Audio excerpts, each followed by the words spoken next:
Welcome back to another video, another podcast, another episode of Beyond the Streams. I can't make fun of Next Level anymore because the beard is gone. He still hasn't fulfilled the bet though. He needs to cut the tips on his hair. Whatever. You called me cousin it last night. Yeah. You still need to finish it, and I want a video. I want the proof. Give me the proof. Now today we do got Butch. DaButcher is back, and you want to say hi, Butch, to the peoples? Hi, Butch, to the peoples. Smart ass. And we have a fourth guest. This is the first time we're doing this. Blue, how are you doing, Blue? I'm good, thank you. I'm good. So a little nervous. Don't be nervous. Don't be nervous. So we've talked to Butch. So he's agreed to try, and the keyword was try, not to speak too much. So that way we can get to know who Blue is. So who is Blue? How, like, where are you from? How'd you get the name Blue? What is your background? Where do we know you from? I should have been prepping, I guess, eh? I wish you had hit me up with these questions beforehand. I'm from Canada. The whole name of Blue, that's just a weird one. Started off when I was in Phoenix. It was doing backgrounds, and I had, you always had the Phoenix, and it was like the oranges and the yellows and stuff and reds and whatever. And I did one in blue, and I really liked it. And I had it for a while, and that's the name just sort of stuck, Blue. And Todd, I think, thinks it's because I have blue eyes. He's being quiet. He's being quiet. Working on it. So let's go way back when with I know we've met a long time ago with the whole Cody stuff, XBMC stuff. Way back then. Phoenix days? Probably. Maybe. I know for sure noobs and nerds for sure. Yeah. How did you get into the whole, I guess, that part of the community? Like when you, like, before you got into there, like what really inspired you to get into like tech or coding or building apps, stuff like that? Well, I've always liked tech stuff. I was always the one in the family where somebody got a new VCR or a new surround sound or whatever, they'd call me to hook it up because, which goes in where, this in, this out. And for some reason, that was always easy for me. But as far as XBMC or Cody now, I stumbled across an article, and it was about, I had an Apple TV, and it was about jailbreaking an Apple TV. So I followed this guy's video, and you have to SSH in and type all this code, and it has to be perfect. And so I got really interested in that. I really liked that. I mean, I didn't know what the hell I was typing. I was just copying whatever he had, but it was like every time it actually worked, I was like thrilled. So yeah, so I got XBMC, and originally I used it. I didn't even know about the third-party community. I used it mainly for my local library and a couple of the normal Cody add-ons, and I just thought it was so cool. So that's how I started. I started jailbreaking an Apple TV, and then it kind of became an addiction. And then somewhere along the lines, somebody came out with Prometheus HTPC, and I wanted one. I wanted one bad. So I got one, and I had a couple of issues with it. There were just little problems that would happen and stuff. So when I talked to the tech support, which was Adam at the time, he walked me through stuff, and I learned a lot of stuff about it, especially it's not the same obviously with Fire Sticks and whatever. Like I think I was dealing with OpenELEC on it, which I don't know how many people use that nowadays, but it's really cool because your box boots straight into Kodi. It's not like Windows or Amazon or whatever. It would boot straight to Kodi. So he was showing me all kinds of ways of how to get into it through your sitting on your laptop and stuff like that. So I learned quite a few things just by having issues myself. And then when I was on some forums, other people had the exact same issues I had. So I started helping there, and then it just turned into where they kind of hired me. Hired is the wrong word because when there's no pay, they kind of volunteered me to help out in the forums. So voluntold. Yeah, yeah, sort of. So, but I liked helping out people. You know, I liked when I could solve a problem for somebody and it fixed them. And so, yeah, that was mainly how I got into Cody in the first place. And then from there, because I was involved with Prometheus, I got to know other people in the community, and I got to know some of the guys from Phoenix. And I don't know why they were really nice, and they invited me to come in. I guess there was no girl playlisters back then.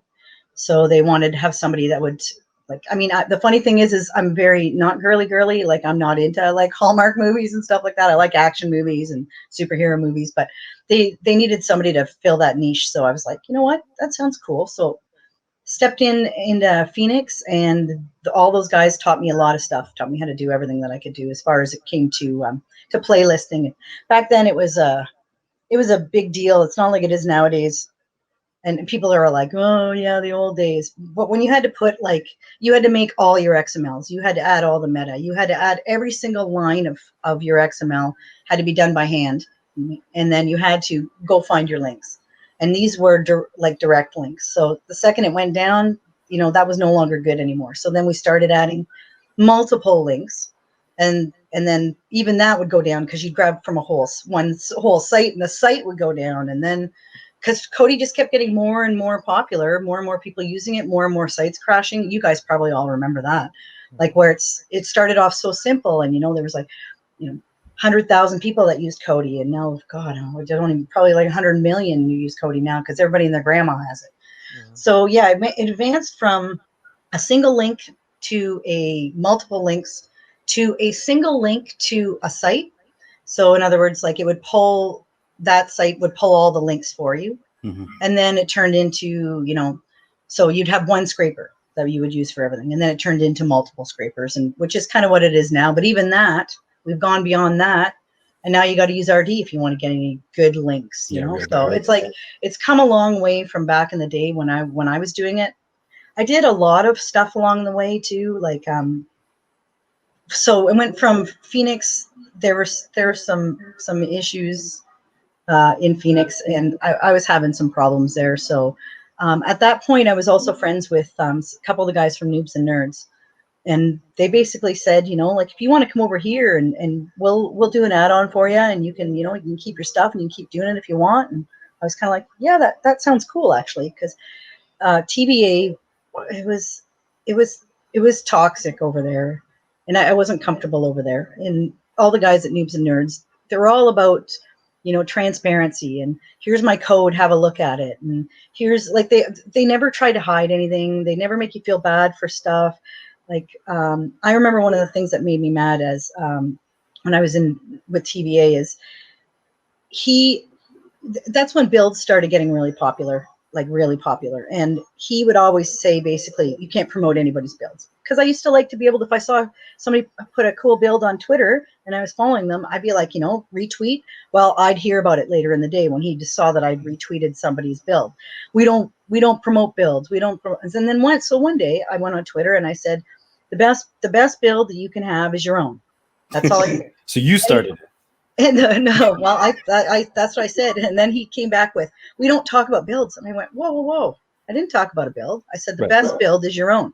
That's because he wanted people using his, because I don't know if you guys remember, it was Confluence, but TVA had a bunch of add-ons on it. Well, that's a build.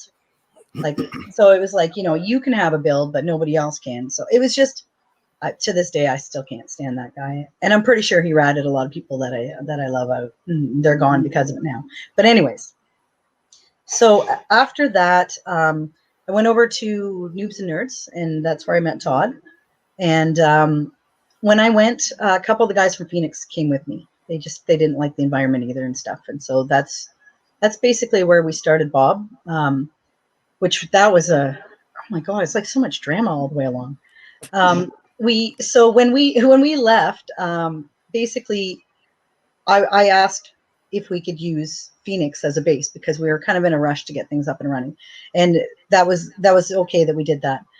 But then it wasn't okay though for us to use the scrapers. They didn't want us using the scrapers because some people were mad at Lambda because of that. And they're like, you know, that's bullshit or whatever. But in my mind, what he said to me was, you guys are, he was so nice. He's like, you guys are very popular and people love you. And what's gonna he goes, the only problem is what you're gonna be big again, is what he said. Like we thought we'd just have a little add-on. He goes, you're gonna be popular again because a lot of people know who you are. And he goes, and now we'll have like double the people hitting the scrapers. So he was a little worried, and he was already starting to burn out a little bit then, I think, because that's all he was doing was constantly fixing scrapers at that point. So he asked us not to use it. So he gave us a timeline. I believe it was like a week. 1 week. To make our own. So mid went at it with a fury. And then pretty much right after he got that done, he started writing Bob, like original Bob. And he like writing it. Was that one from scratch? Yeah, it must have been. Yeah, because he was using Original Bob.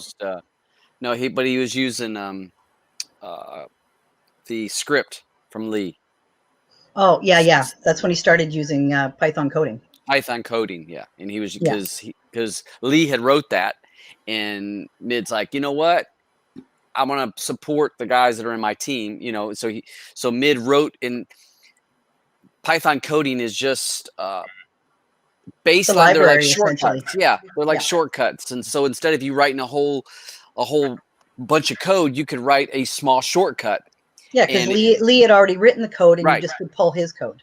Right. So it would pull that library, and it would just you could use keywords. Yeah, I don't think people realize how much easier it is to write an add-on if you integrate that, because most of the code is already written for you. So, yeah. So basically, after that, we had Bob and you know, Bob Unleashed. And then that's where I met DaButcher. That's where I met ARB. That's where I met people that are still friends with me to this day, like some of my favorite people in the world. And I think you guys know them all too. So yeah, so that's basically my background. After that though, like once Bob went down and everybody had to leave because they got letters, which was brutal.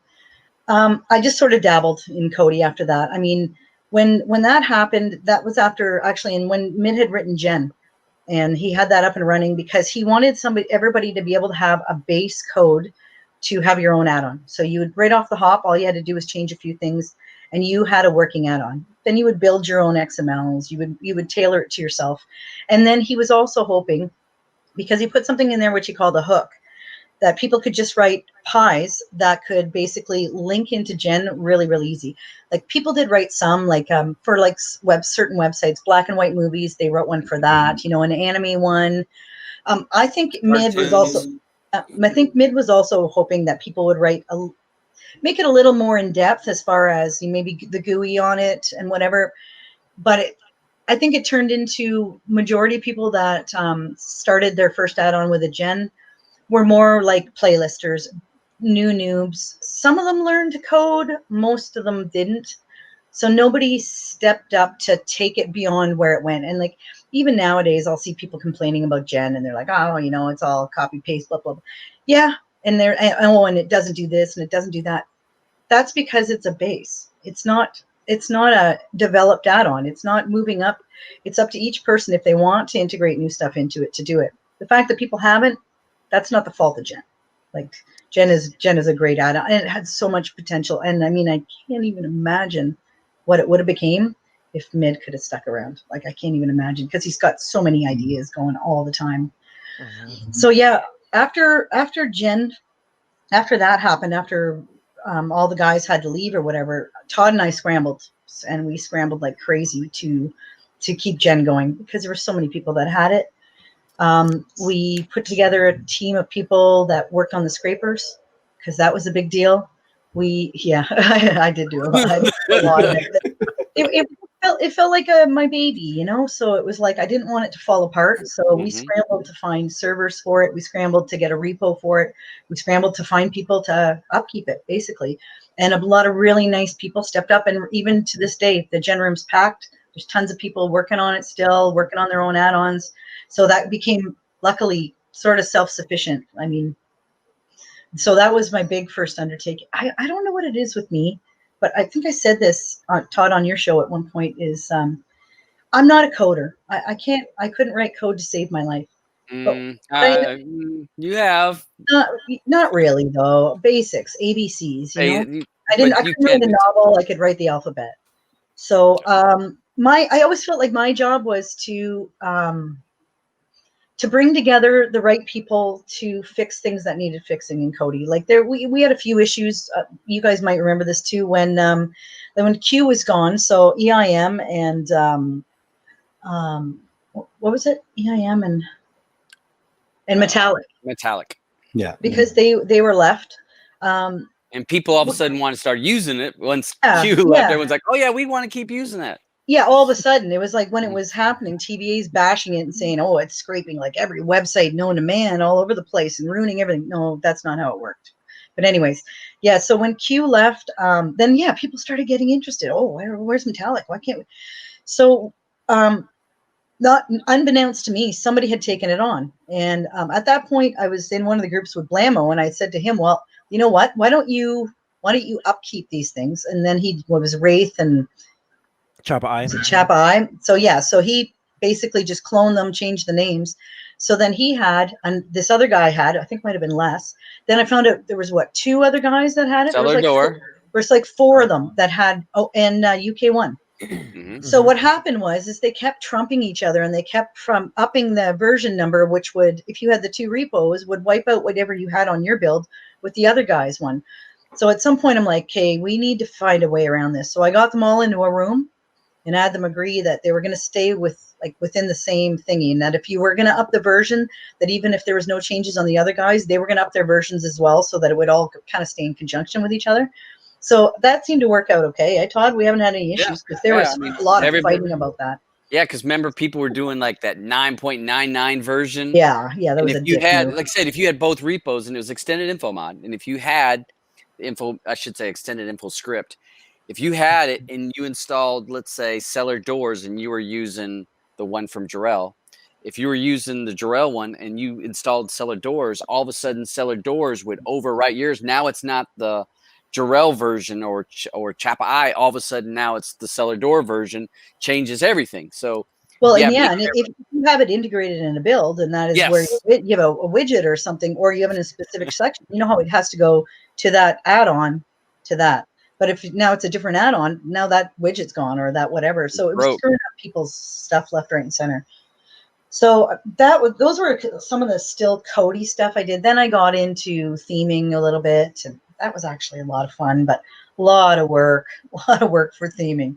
Pretty results, but so yeah. So now what do I do, Todd? Not much.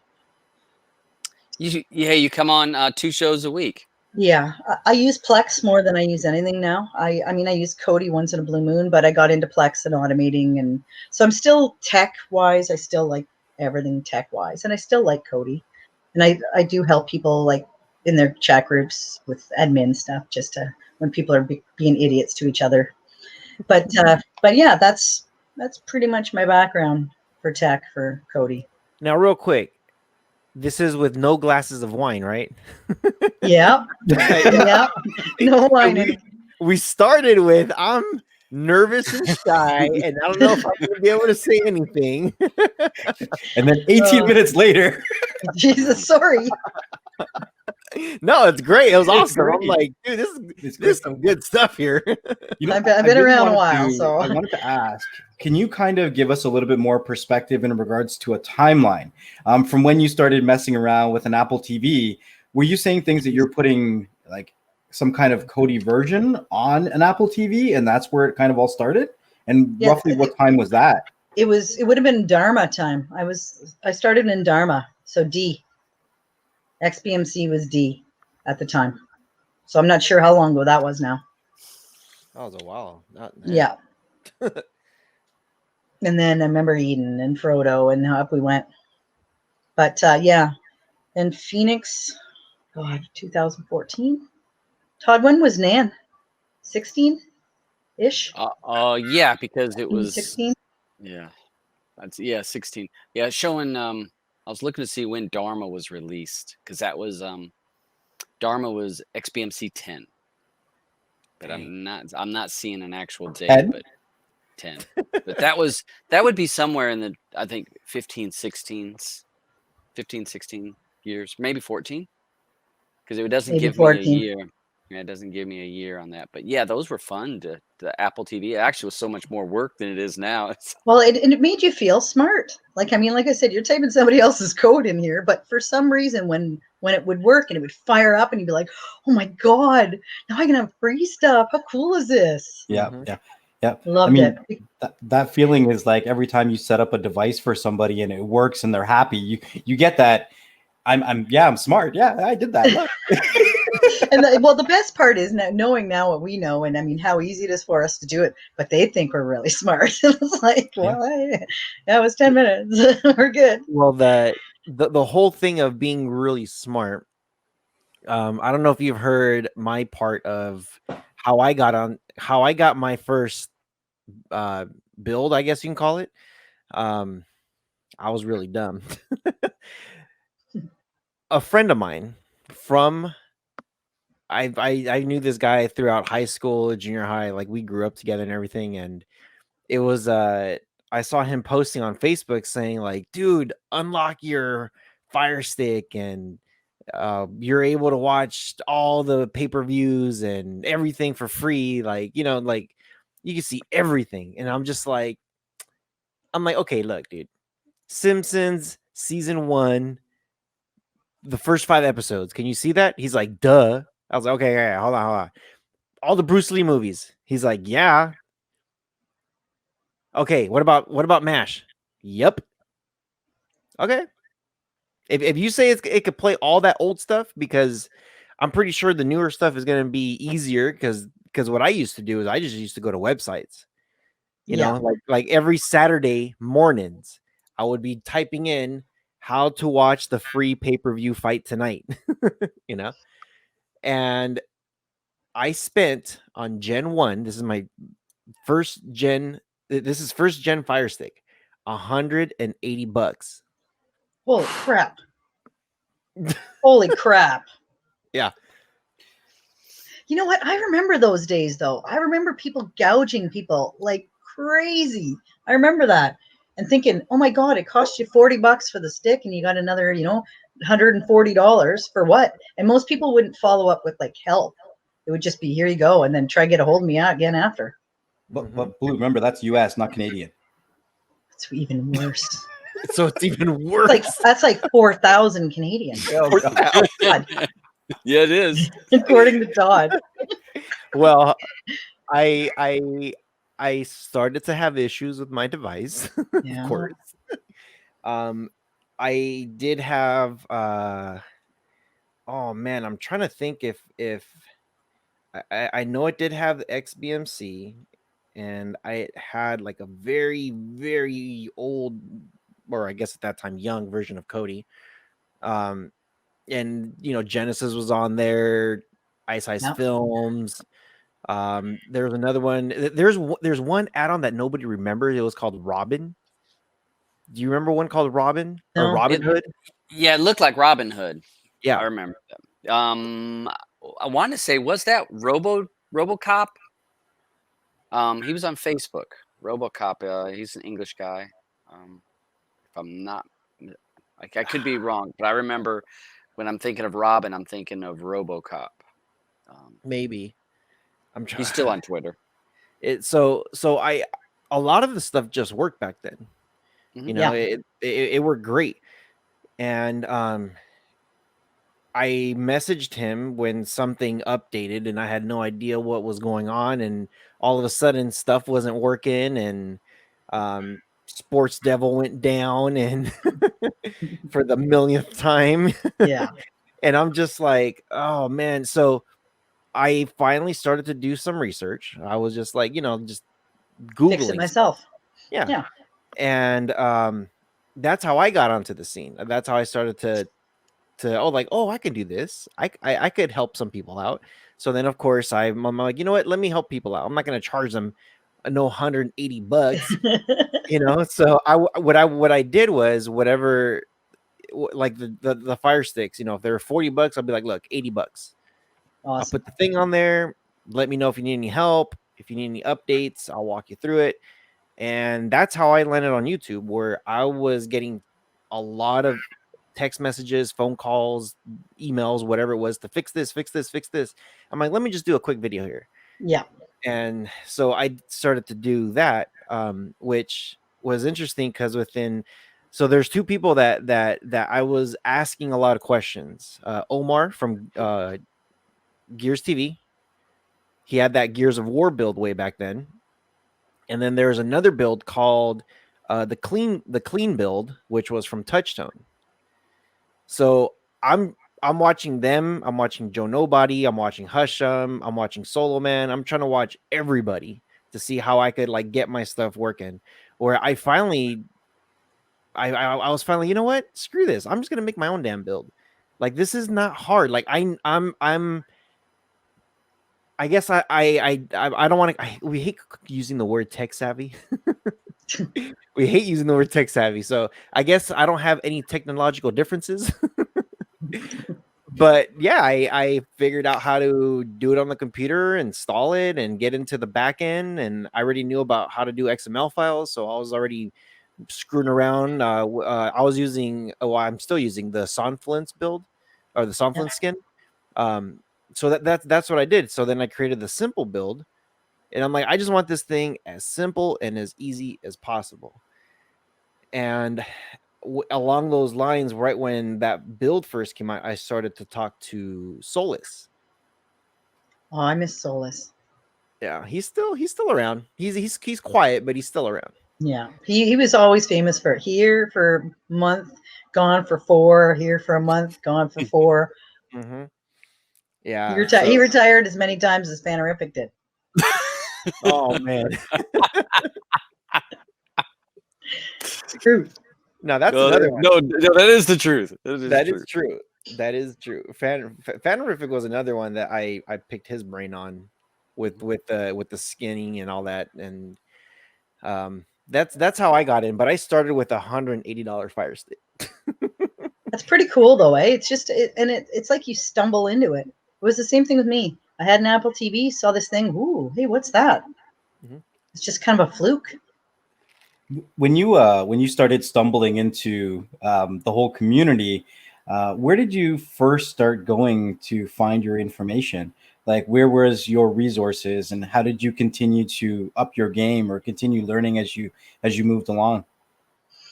Well, I guess when I first stumbling across that video by fluke on YouTube is where I first started that. Do you remember who that video was from? Ah, God, I forget his name. We met him.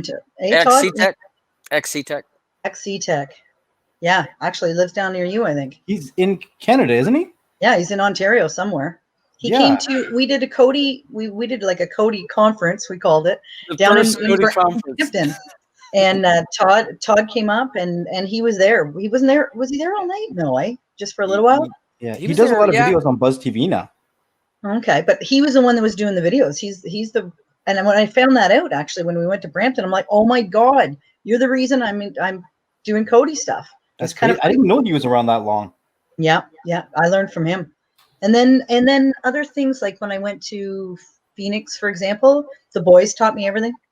So I didn't have to do any research on that. Builds. I want to Hacker Mill a little tiny bit. I learned a little bit from Hacker Mill because he had that build that was on Prometheus. So just, the simple stuff like changing your backgrounds and changing stuff on your main menu and your sub menu and stuff like that.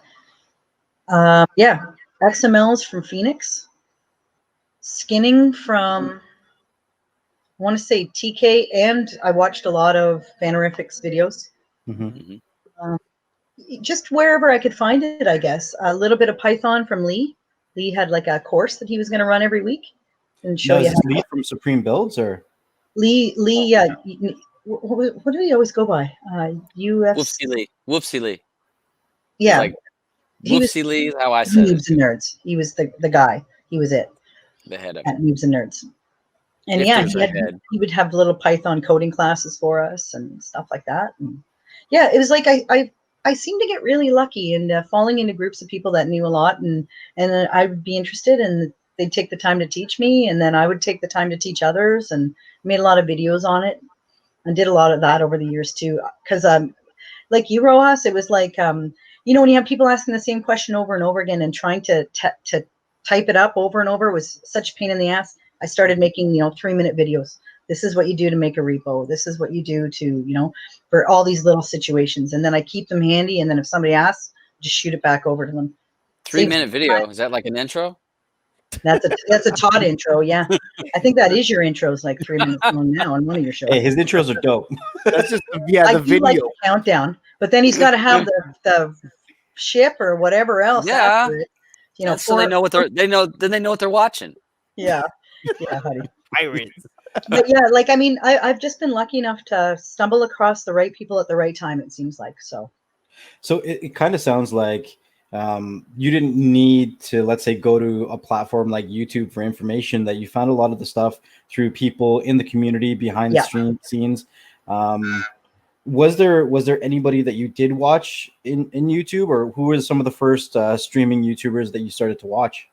yeah, not too many, to be honest. I mean, I never watched Touchtone or Hushim or any of those guys. I couldn't do it. They drove me nuts, to be honest. If I was to think about it, I don't really watch other people's videos. No offense. No, it's okay. I just I find I have a short attention span. Ask Todd. Anytime I take on a project, I'm in love with it for about 3 months, and then I burn out, and that's about it. And then I move on to my next little project. So, I mean, I watch a lot of YouTube videos on photoshopping, because a lot of times the stuff that I'm doing in Cody will be like, I've made people icons, and when I was doing skinning stuff, or, you know, just finding really cool backgrounds for people, but I wanted to change them. So I have done a lot of, watched a lot of videos on Photoshop, but you know what? There probably is somebody. For the life of me right now, I can't think of who it is. I'll think about it though, and if I remember. But yeah, when it came to Cody stuff, not really. No. Telegram was like Telegram and Nan's forums back in the days. That's where I learned pretty much all my stuff. It was actually pretty awesome when you think about it, because it was directly, you know, most times if you had a question, you got it answered really fast, you know, whereas if you ask on a YouTube video, you might wait a day, a week, a month till they see your question and get back to you. So right. How long would you say you've been on the Telegram, or how long is the Telegram groups that you've been in been around? Oh geez, Todd. The only reason I'm asking is because I think that there's a lot of people that are just finding out about the Telegram groups now. Oh, so really? Kind of put it into perspective. They've been around for a very long time. Yeah, very long time. I mean, I'd be going back Phoenix. Phoenix. You'd have to go back to that 2013. Probably. Wow. I remember. 14. That's because I started in 15, and if you were already doing Phoenix and mashup, or the things that I think I like about it too is that, like, I like what Todd has done, where he's got his Streaming Matters Telegram group I find is really good, because it's generic. You know, it covers everything. You can ask a question about anything to do with streaming, whether it's Plex, Cody, whatever.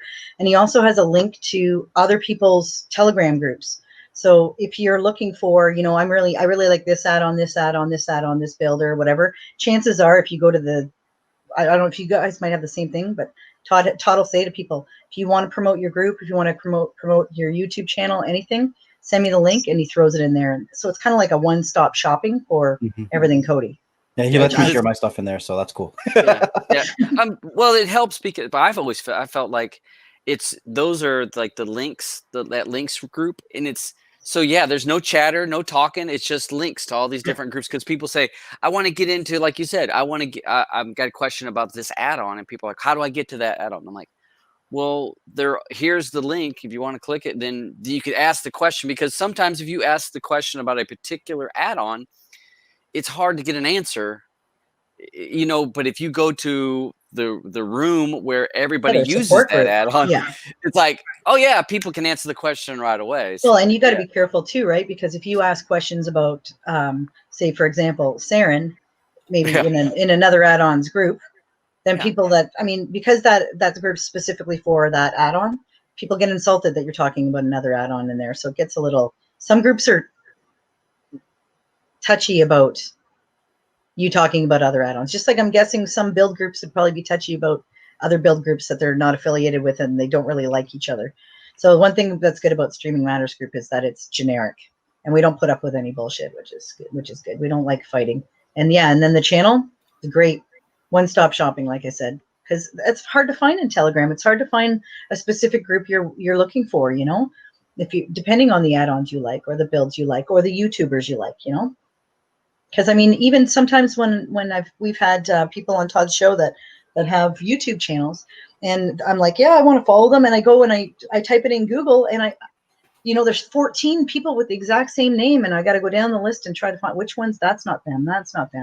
So it's nice to have a direct link to other people's stuff. I find it brings the community together better. So I've noticed that you've done, you know, quite a bit of videos on Cody and Photoshop and a couple other things. Are those mainly to, would you say that they're to help people like your friends and family or people in the community, or do you do it just because as you learn something you want to share it? Or are you actually, now I know probably this isn't the one, but or are you trying to do it to build your YouTube channel? Are you trying to become a YouTuber? And, you know, like, what's your viewpoint on your channel and your perspective of it? Well, one of the first things that I did was, videos for friends and family so I could share it with them easier. So instead of having to walk them through it, that's actually funny that you said all three. The second one, yes, definitely.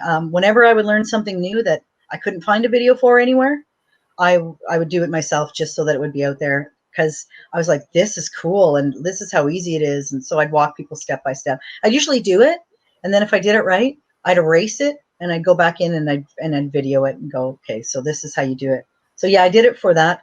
As far as my YouTube base, the funny thing is I had the channel that you see now is not very, there's not much on it because I had another channel before that. And I had a load of Cody videos, like all kinds of different builds and different skins and how to build on them, and pretty much everything you can think of.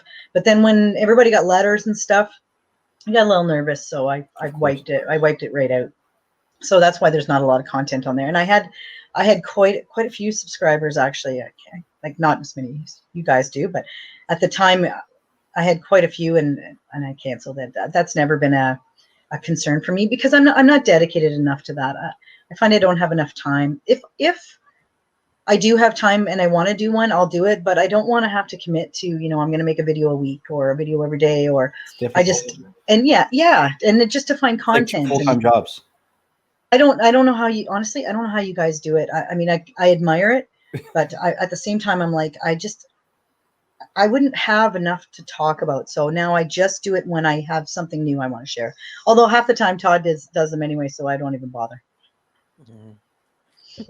If you could pick, let's say you did want to, you know, either do YouTube part-time or full-time. Well, let me start with this first. You have over 1,000 subscribers on your channel. Do you, or would you I have no idea. choose to monetize that? Do I or don't I? Do you or would you monetize it? I don't even think about that, actually. I don't think the criteria is to have 1,000 subscribers and to hit 4,000 hours of watch time. So you're probably close to being able to monetize your channel if it's not already. And if you could, would you?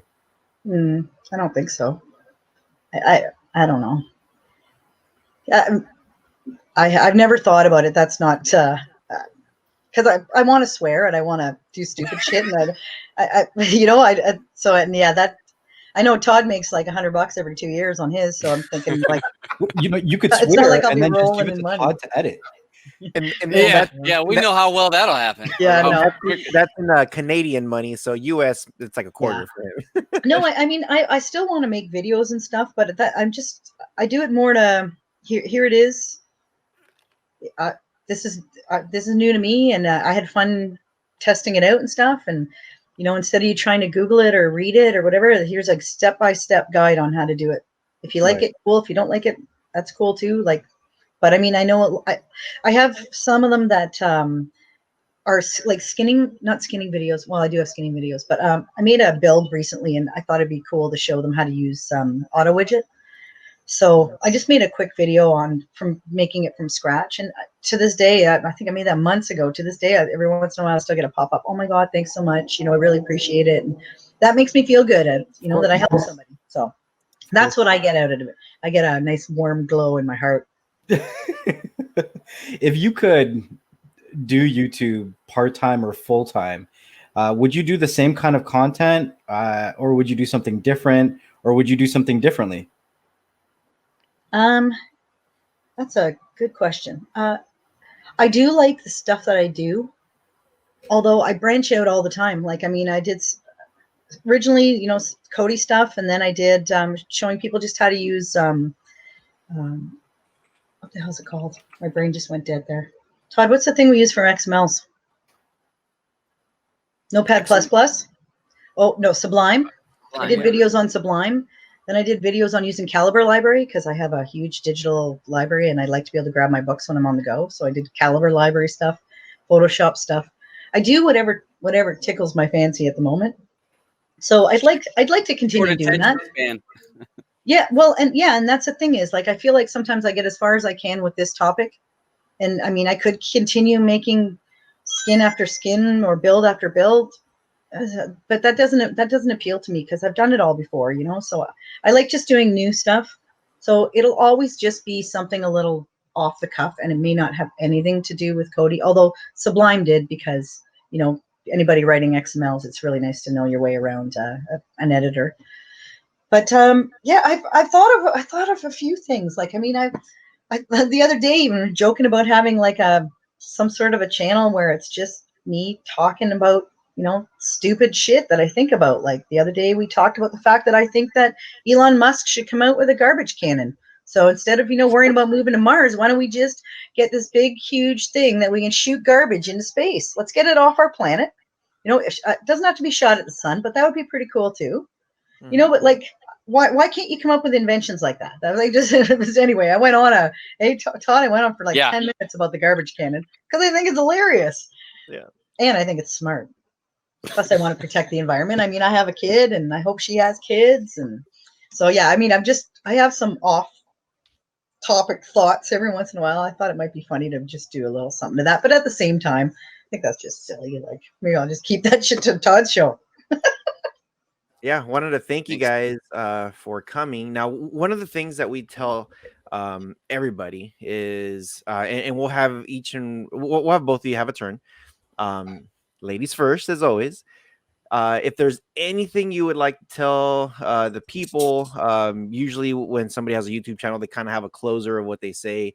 But since you don't, anything that you would like to say, anything that you would like to add, anything that you want to say before we take off, take it away, Blue. Okay, I guess the only thing I'd say is, if anybody's watching this, I don't have a channel to promote or anything, but if anybody's watching this that has heard of me but doesn't necessarily know me, and maybe thinks ill of me, maybe hopefully after watching this, you get a little better idea of who I am. So thanks, guys. Awesome. Thank you, Butch. And I hope people get to know who she is because, you know, it's who I love. Oh, Jesus. It never, and honestly, I never expected to fall for her. Honestly, I did not. It was never planned.